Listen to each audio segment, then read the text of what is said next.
মেঘনা শাখা নদীর তীরে গড়ে ওঠা এই সুন্দর এবং ছোট্ট বাজারটি হলো বাঞ্ছারামপুর বাজার।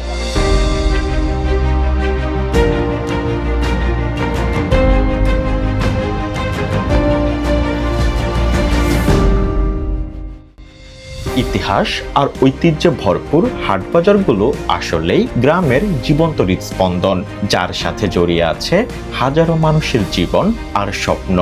এই বাজারগুলো গড়ে ওঠে ছোট ছোট নদীর তীরবর্তী জায়গায়, যার কারণে পায় এক ভিন্ন রূপ। কেউ ধান কাঁধে, কেউ মাছের ঝুড়ি হাতে, আবার কেউ নৌকা বেয়ে ছুটে আসছে হাটের দিকে। হাট মানে শুধু কেনা বেচা নয়, এটা মানুষের স্মৃতি আর আবেগের মিলনস্থল। শিশুর হাতে রঙিন বেলুন, তরুণদের হাসি ঠাট্টা আর বয়স্কদের মনে ভেসে ওঠে পুরনো দিনের গল্প। দিন শেষে যখন সূর্য পশ্চিমে হেলে পড়ে, হাট ধীরে ধীরে ফাঁকা হয়ে যায়, কিন্তু মানুষের মনে থেকে যায় একদিনের হাসি, কোলাহল আর জীবনের গল্প।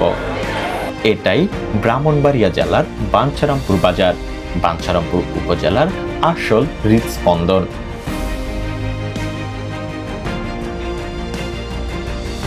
এই বাজারটির পাশেই রয়েছে সরকারি কলেজ, উপজেলা, থানা, এমনকি একটি থানার যত রকমের কার্যক্রম রয়েছে সবকিছু। এটা বলতেই পারি একটি আদর্শ বাজার। এক সময় গ্রামের হাট বাজার গড়ে উঠত নদীপথকে কেন্দ্র করে।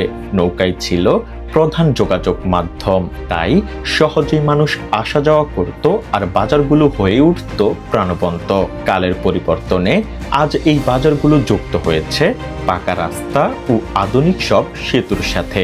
এখন সড়ক পথে দ্রুত পৌঁছানো যায়, ফলে বাজার আরো বড় ও জমজমাট হয়েছে।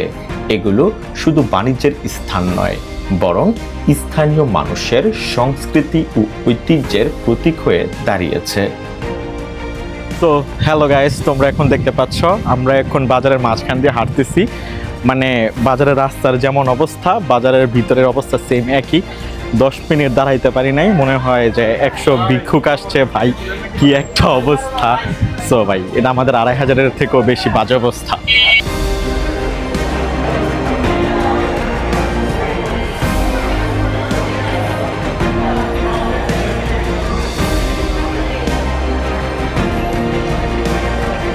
আসলে ভিক্ষুকদের নিয়ে কথা বলায় তোমরা কেউ কিছু মনে করো না, ভিক্ষা করা জিনিসটা আমার বেশি পছন্দ না।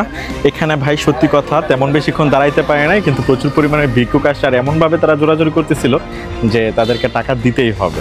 এই জন্য এই কথাটা উল্লেখ করলাম। আর তোমরা যারা যারা এখানকার আছো, আশা করি তোমরা এই জিনিসটা বুঝতে পেরেছো। তোমরা তোমাদের এক্সপিরিয়েন্স কমেন্ট করে জানাতে পারো। বর্তমানে দেশের প্রায় প্রতিটি হাট বাজার ও গুরুত্বপূর্ণ স্থানে অনেক ভিক্ষুকের উপস্থিতি লক্ষ্য করা যায়। তাদের আচরণ অনেক সময় এমন হয়ে থাকে যেন আমরা তাদের কাছে ঋণী এবং টাকা দেওয়া আমার দায়িত্ব। তবে মানবিক দৃষ্টিকোণ থেকে আমরা তাদের কোনো ছবি বা ভিডিও ধারণ করিনি। হ্যালো বন্ধুরা, তোমরা এখন দেখতে পাচ্ছ এখন আমি আছি বাঞ্ছারামপুরের সবচেয়ে আইকনিক একটা প্লেসে।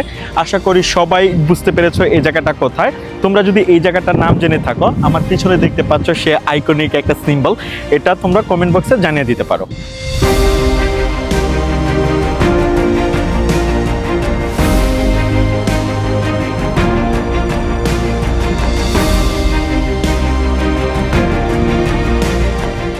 বন্ধুরা, তোমরা এখন দেখতে পাচ্ছ এখন আমি আছি সেই বাঞ্ছারামপুর সরকারি কলেজ। দেখতে পাচ্ছ কলেজটা খুবই সুন্দর এবং হচ্ছে অনেক বড়। এখন এই কলেজটা আমি তোমাদের সাথে শেয়ার করব পাখির চোখে। এক সময় বাঞ্ছারামপুরে উচ্চশিক্ষার সুযোগ খুব সীমিত ছিল। গ্রামের ছেলে মেয়েদের কলেজে ভর্তি হতে হলে দূর শহরে যেতে হতো। অনেকেই তাই স্বপ্নের পড়াশোনা মাঝপথেই থেমে যেত। সাল 1973 প্রতিষ্ঠিত হলো বাঞ্ছারামপুর সরকারি কলেজ। ছোট্ট পরিসরে শুরু হলেও এটি হয়ে উঠল এলাকার মানুষের আশা আর স্বপ্নের জায়গা। প্রথমে শুধু উচ্চ মাধ্যমিক পড়ানো হতো, কিন্তু ধীরে ধীরে যোগ হলো ডিগ্রি পাস কোর্স, বিজ্ঞানের বিভাগ, আরো বড় হলো শিক্ষার পরিসর। আজ এই কলেজ শুধু একটি শিক্ষা প্রতিষ্ঠান নয়, বরং বাঞ্ছারামপুরের মানুষের গর্ব। এখানে প্রতিদিন নতুন প্রজন্ম লিখছে তাদের জীবনের গল্প আর বহন করে নিয়ে যাচ্ছে গ্রামের শিক্ষা, আলোকের শিখা। এতক্ষণ তোমরা ভিডিও দেখে বুঝতেই পেরেছো এই ক্যাম্পাসটা কতটা সুন্দর এবং নিট অ্যান্ড ক্লিন। আমার পিছনেই দেখতে পাচ্ছ একাডেমিক ভবন, এই ভবনটা আমার খুবই ভালো লেগেছে। এবং আমার বাম পাশে দেখতে পাচ্ছ আরও দুটি ভবন, দুইটি ভবনের সামনেই বিশাল বড় বড় নারিকেল গাছের সারি, যেটা খুবই সুন্দর এবং মনোমুগ্ধকর। এখানে আমি আরও একটি ইন্টারেস্টিং জিনিস পেয়েছি, সেটা হচ্ছে একটা কবর। যেহেতু আমি এখানে এসেছি একা একা, তেমন কাউকে পাইনি এই বিষয়ে জানার জন্য।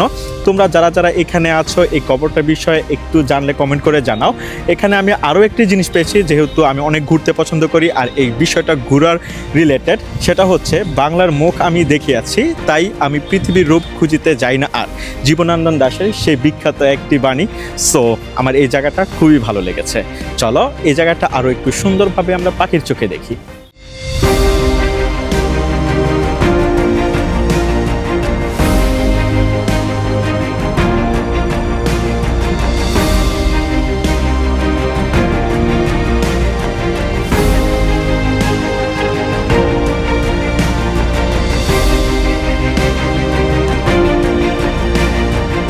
এখন আমি তোমাদের সাথে আরও একটি কথা শেয়ার করতে যাচ্ছি। যখন আমি ছোট ছিলাম তখন আমি এই কলেজ সম্পর্কে জেনেছিলাম আমার নানা ভাইয়ের থেকে। উনি তখন আমাকে বলেছিল এই কলেজ সম্পর্কে।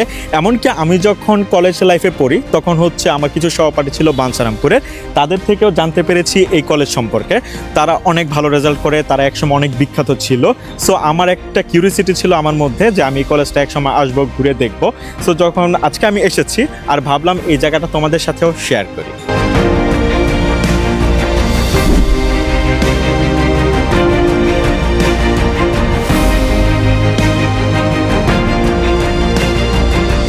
এই সুন্দর একটি জায়গা থেকে সুন্দর একটি মুহূর্ত নিয়ে আজকের মতো এখানেই শেষ করতে যাচ্ছি আমাদের ছোট্ট একটি ব্লগ। আজকের ভিডিওটি তোমার কাছে যদি ভালো লেগে থাকে তাহলে অবশ্যই লাইক, কমেন্ট, ফলো এবং সাবস্ক্রাইব করে আমার সাথেই থাকবা। সবাইকে অসংখ্য ধন্যবাদ।